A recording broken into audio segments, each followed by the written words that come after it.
live look at the state capitol, where earlier today we learned California is facing a $12 billion budget deficit. Governor Newsom laid out his nearly $322 billion spending plan for the upcoming year.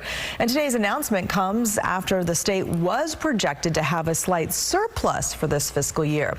Governor Newsom has shifted some of the blame on economic uncertainty, tariffs, and a volatile stock market. Governor Newsom is bracing for another year of budget problems, and this time he is pointing to President Donald Trump. The governor today rolled out his proposed state spending plan, how he wants to use taxpayer dollars for the year. KCRA 3 Capitol correspondent Ashley Zavala joins us now in studio to explain this situation. So what's the major program that could see some changes because of this proposed plan?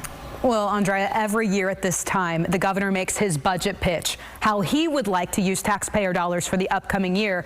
But as you mentioned, the governor said today President Donald Trump and his tariffs are playing a major role in the state's apparent money problems.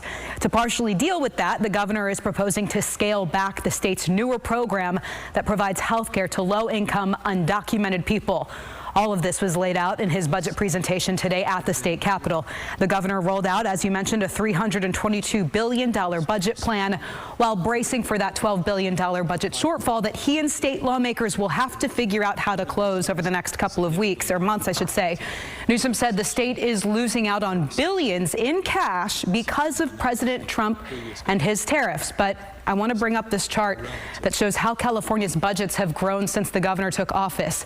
As you can see, when Newsom first took office, his first budget worked out with state lawmakers was $208 billion. And you see that number has climbed over the years. Today, Newsom's number represents a $114 billion increase from California's budget back in 2019. I asked him about these numbers today. Here's his exchange. Budget watchers, including the Legislative Analyst's Office, warned that spending could be unsustainable, and even a couple of years ago, the LAO suggested that a reduction in spending could help offset future revenue losses. So with what you presented today and the budget problems you've laid out, I mean, is any of this self-inflicted, or is the uncertainty entirely about President Donald Trump? Well, we went from a $3 billion trillion dollar economy a few years ago to a $4.1 trillion economy. This nation state has grown, and as a consequence, we've grown into a different approach in terms of our investments. We're also trying to reconcile a lot of challenges we faced. So no, I'm very proud of the work we've done creating a brand new grade, TK for All.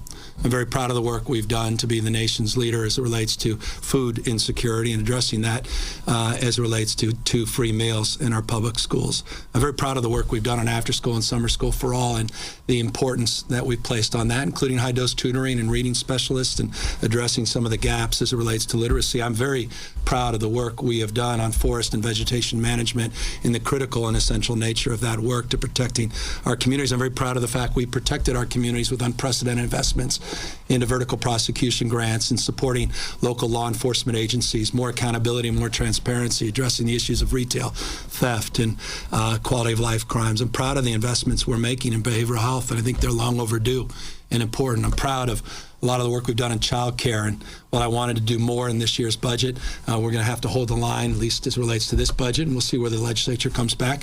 And proud of the work we've done to address some of the gaps with the Department of Developmental Disabilities. The DDS often is overlooked in a lot of our conversations. Proud of those investments, and proud to have taken inspiration from other states doing similar investments, but not at the scale and scope of the state. We submitted a balanced budget, as I've done every single year.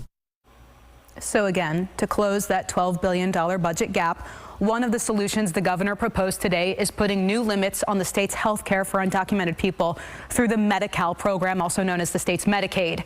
Starting in 2026, the governor is now proposing to no longer allow new undocumented adults to sign up for that coverage. Those who are already enrolled right now would need to pay a $100 monthly premium for that coverage. So Ashley, how much money is that expected to save? Well, the savings actually would not be immediate. In fact, California taxpayers next year will spend more on that Medi-Cal coverage than they did this year. This year, the state is estimated to spend $10.8 billion. Next year, that number would be $12.1 billion. But then Newsom's administration expects that number to decline with the new rules in place. The governor says there would be about $5 billion in savings in 3 years. Now, because the governor's proposed limits would go into effect in 2026, again, this is still a proposal, I've asked what happens if there's an influx in signups. Newsom's Department of Finance told us those numbers we have today do not account for that situation, so it would be to be determined. So that initial number could be even higher. Next year, yes. All right, Ashley, thank you so much for breaking it all down.